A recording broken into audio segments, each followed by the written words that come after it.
désolé. Vous avez tous remarqué que je n'étais pas Martine Avenel. Je suis désolé pour elle. Et je pense qu'on est tous à penser à elle pour penser que la guérison de sa fracture sera très rapide. Donc, on aborde aujourd'hui la problématique qui est très fréquente de l'échec du traitement. Et l'échec du traitement, on le comprend très bien, c'est avant tout un problème d'adhésion au traitement.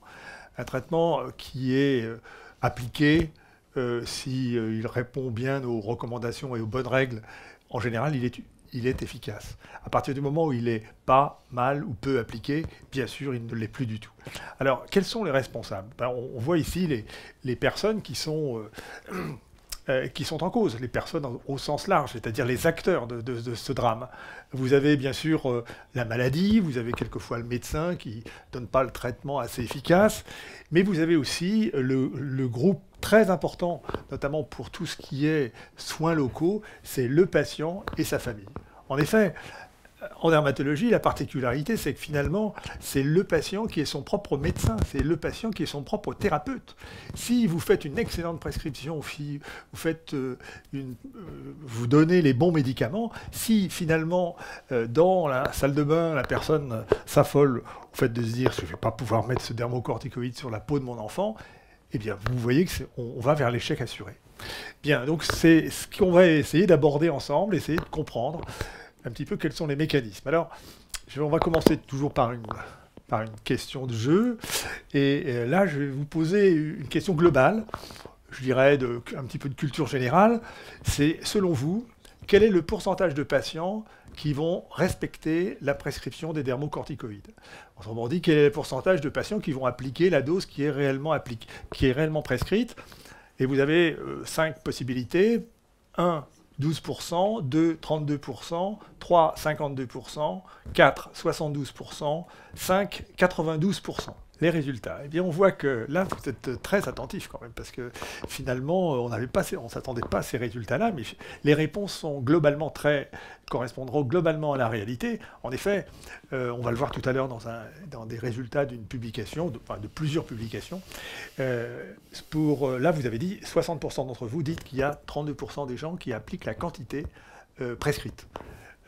Vous avez même 21% qui pensent qu'ils utilisent, et il y a 12% seulement des gens qui appliquent la quantité prescrite.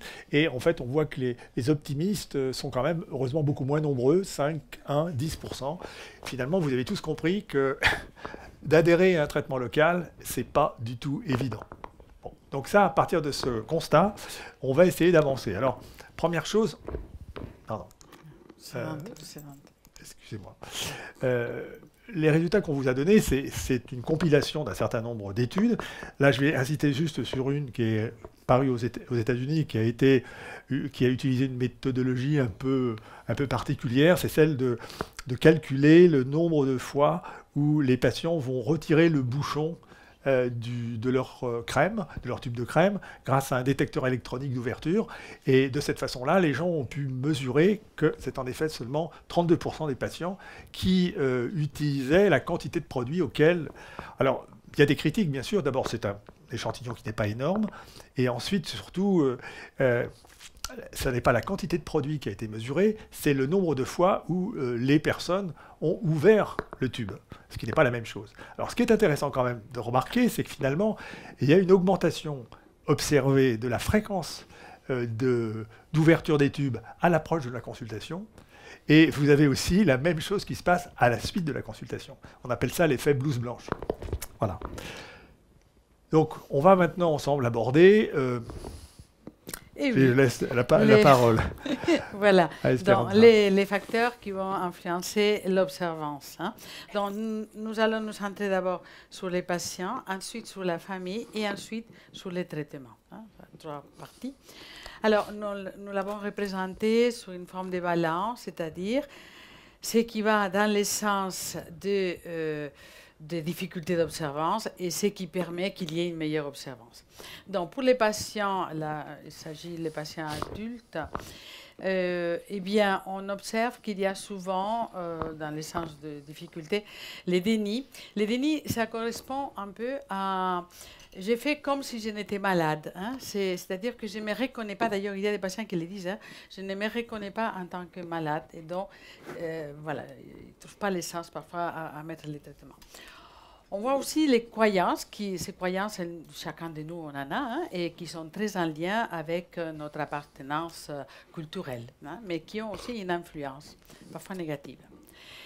Et on voit aussi des patients qui sont en dépression parce que, en fait, les patients qui ont un eczéma, et quand il est en poussée, s'accompagne souvent d'une très mauvaise image de lui-même et il cherche à se cacher, à cacher les plaies et parfois ça les conduit jusqu'à rompre ces différents investissements, hein, que ce soit le travail, les études ou parfois les liens sociaux. Hein. Ce qui s'accompagne donc de la solitude, d'un isolement, hein, et parfois il faut les soutenir beaucoup pour qu'ils puissent déjà aller mieux au niveau de la peau en appliquant les traitements, mais aussi avoir une meilleure estime d'eux-mêmes. Et puis la précarité, bien sûr, qui n'aide pas à l'observance. En contrebalance, on a dans l'estime de soi, c'est-à-dire que quelqu'un qui a quand même qui s'aime bien, hein, qui a un bon narcissisme, hein, il va peut-être être davantage aussi motivé, hein, à pouvoir prendre soin de lui ou d'elle, enfin, et aussi quelqu'un qui est très autonome et qui à ce moment-là va peut-être pouvoir utiliser ces mécanismes pour lutter contre la maladie. Alors, ensuite, on va voir d'abord les raisons du déséquilibre et puis qu'est-ce qui peut rééquilibrer. Donc, en premier, dans ces déséquilibres, on observe qu'il y a souvent des difficultés d'organisation, c'est-à-dire que les soins sont souvent négligés et laissés à la fin de la journée, on n'a pas le temps, donc, enfin, on ne pense pas. Hein, il y a, cette difficulté d'organisation s'accompagne aussi d'un manque de disponibilité psychique, c'est-à-dire que toute la journée, j'ai travaillé, j'ai fait plein de choses, et je me suis occupée voilà, de la maison, des enfants, etc. Et à ce moment-là, je n'ai pas le temps, les soins, ça passe en dernier. Donc, je ne leur donne pas de temps. Il y a aussi, ça on le trouve souvent, une ambivalence face aux soins. Hein. Quand on prend un médicament, il y a toujours un peu d'ambivalence. Est-ce que c'est bien, pas bien? Voilà. Donc, cette ambivalence, c'est bien et pas bien à la fois.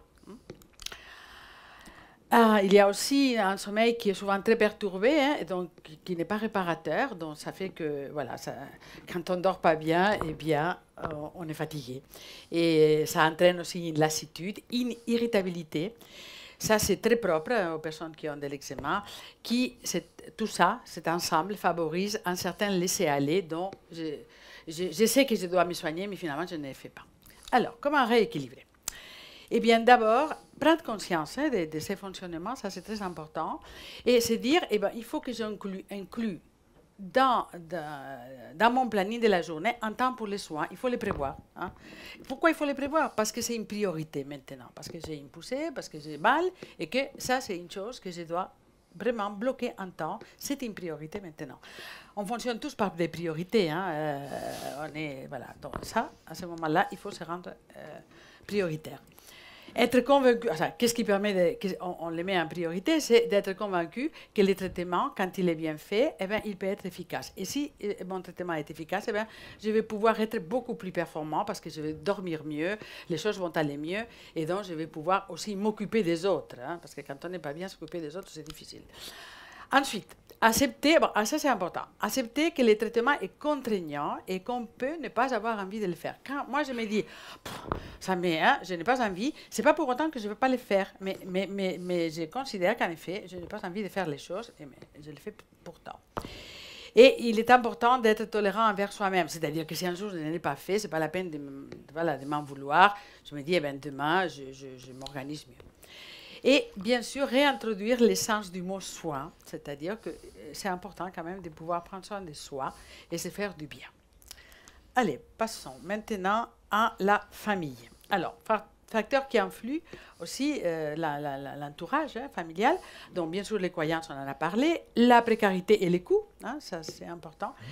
On voit aussi des facteurs qui, par exemple, dans les familles recomposées, il y a souvent un problème de communication. On oublie l'ordonnance, on oublie les médicaments, enfin, l'enfant, enfin, pour les enfants en tout cas, c'est parfois un peu compliqué, des conflits qui sont propres que ce soit entre l'enfant et les parents, on va voir un peu, chez l'adolescent, et puis l'adulte lui-même, il peut être aussi en conflit avec lui-même ou avec son entourage. Et puis un certain épuisement. En contrepartie, donc, ce qui va aider, c'est quand cet entourage, quand on dit famille, mais ça peut être aussi des amis proches, ils vont être soutenants, compréhensifs, et ils ne vont pas pâtir plus que les patients lui-même. C'est-à-dire qu'ils vont avoir une attitude de pouvoir accueillir, en effet, que c'est douloureux, et pouvoir aussi accueillir un peu d'impuissance. Alors, on va y aller. Donc, la corticophobie, bien sûr, s'ajoute. Allez, suivante, please. Yes. Alors, d'abord, on va traiter les déséquilibres en ce qui concerne l'enfant et ses parents. Du côté de l'enfant, qu'est-ce qui se passe? Eh bien, parfois, l'enfant, il n'a pas envie qu'on lui mette des crèmes parce que ça le dégoûte, parce qu'il a peur d'avoir mal, parce que les moments ne lui conviennent pas, et parce qu'il a aussi, bien sûr, besoin de s'opposer aux adultes. Il ne va pas dire toujours oui, il faut qu'il s'affirme. Un enfant, il a besoin de s'affirmer, donc il peut aussi... Du côté des parents, qu'est-ce qu'ils vont ressentir? Tout ça, je l'ai appris avec les patients qui m'ont raconté. C'est un petit résumé. Donc, on trouve des parents qui sont en difficulté à s'opposer à leur enfant. D'une part, parce qu'ils se disent, si je les contrarie trop, il va me faire encore une poussée. Donc, ils n'osent pas trop les contrarier. Et aussi, parfois, il manque de disponibilité des parents. Voilà, on n'a pas le temps, encore ça à faire. Bon. Une colère, ça peut s'ajouter, c'est pas agréable, mais on peut ressentir la colère, soit envers l'enfant parce que punaise, il a cette maladie, alors, ou soit à l'égard de la médecine qui n'arrive pas à donner un traitement rapide et qui fait disparaître la maladie. Alors, comment peut-on rééquilibrer? Donc, déjà, voilà, entre l'enfant et ses parents. Donc, on a noté là l'alliance plutôt que l'opposition. Qu'est-ce que ça veut dire? Ça veut dire qu'il faut prendre le temps de pouvoir s'asseoir avec son enfant, un moment tranquille, et pouvoir dire, voilà, tu sais ce que tu as, qu'est-ce que tu penses, comment on peut te soigner, qu'est-ce qu'on peut faire ensemble. Et même si l'enfant il dit, non, non, je ne veux rien, eh bien, l'adulte, il peut lui dire, moi, je pense qu'il faut faire ceci et cela. On va s'appuyer sur ce qu'a dit le médecin ou les conseils du pharmacien, sur ce qu'a dit quelqu'un d'autre. Donc, une chose très importante à faire avec l'enfant, il faut anticiper. Anticiper, ça veut dire quoi? C'est que je vais prévoir un temps pour les soins. Et ça, je peux le faire en accord avec l'enfant. À quel moment? Est-ce que c'est quand on rentre de l'école? Est-ce que c'est après? À quel moment? C'est valable aussi pour tous. Il faut trouver un temps, quitte à ritualiser les soins. Alors, je vais vous raconter une chose sur la question de la peau, qui est une source d'excitation, et aussi sur la fonction de parexcitation. Je m'explique. Quand il y a un eczéma, toute notre enveloppe, il est mis sous tension. C'est une excitation permanente. C'est pour ça que ça donne très envie de se gratter, ce qui n'est pas très bon. Mais c'est que la peau est en état d'excitation. Pour comprendre un petit peu qu'est-ce que c'est, un exemple, par exemple, un bébé pleure et parce qu'il a faim ou parce qu'il a mal, donc il y a une excitation en lui. Qu'est-ce que je vais faire, moi, adulte, pour ce bébé? Bon, si je pense qu'il a faim, je vais lui donner à manger, ça va l'apaiser. Donc, la nourriture va avoir une fonction de para-excitation, c'est-à-dire qu'elle va venir calmer cette excitation d'avant. Si l'enfant, il a mal, bon, il y a la nourriture, mais il n'y a pas seulement la nourriture. Il y a la façon dont je vais lui donner la nourriture, la façon dont je vais parler à l'enfant, la façon dont je vais les porter. C'est-à-dire que moi, par mon attitude, je vais peut-être développer la fonction de la parexcitation, c'est-à-dire la façon dont je lui parle, dont je le porte, dont je l'accompagne, va avoir une fonction de calme. Ça va calmer. Donc ça c'est important de l'avoir en tête. Donc, en même temps, voilà, il faut comprendre que l'enfant il est sous tension et qu'il faut trouver les moyens pour arriver à calmer la tension. Et on peut la calmer certes avec les traitements, mais aussi avec la façon dont j'applique ces traitements.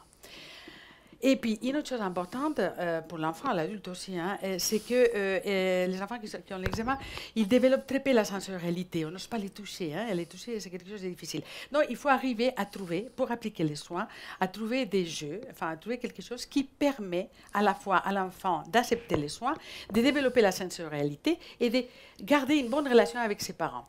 Alors, comment? Donc, grâce à des jeux. Par exemple, si j'ai mon enfant et je lui dis, écoute, bon, maintenant c'est le moment des soins, allez, allonge-toi, je vais te mettre la crème sur le dos, mais tu vas être bien à l'écoute, parce que moi, je vais dessiner des lettres et toi, tu vas deviner les lettres. Si c'est un enfant qui sait déjà les lettres. Si c'est un plus petit, je vais faire un dessin. Je m'adapte selon l'âge de l'enfant. Eh bien, j'ai fait la lettre A. Mais quand j'ai fini de faire la lettre A, alors je lui demande, alors elle va dire c'est la lettre A. Après, j'efface. Et quand j'efface la lettre A, eh bien, j'étale la crème. Et après, je fais une autre lettre ou un dessin, et ainsi de suite. Et donc, voilà, là, je suis en train de développer une bonne relation avec mon enfant. Et peut-être que ça, ce sont des choses sur lesquelles lui, il va pouvoir s'appuyer. Et bien sûr, il y a parfois des médicaments qui font mal. À ce moment-là, peut-être, il faut donner un antalgique. Et ça, pour ça, les médecins, c'est ce qu'ils conseillent. Hein, voilà. Allez, andiamo. Alors, ça, c'est à vous l'adolescence.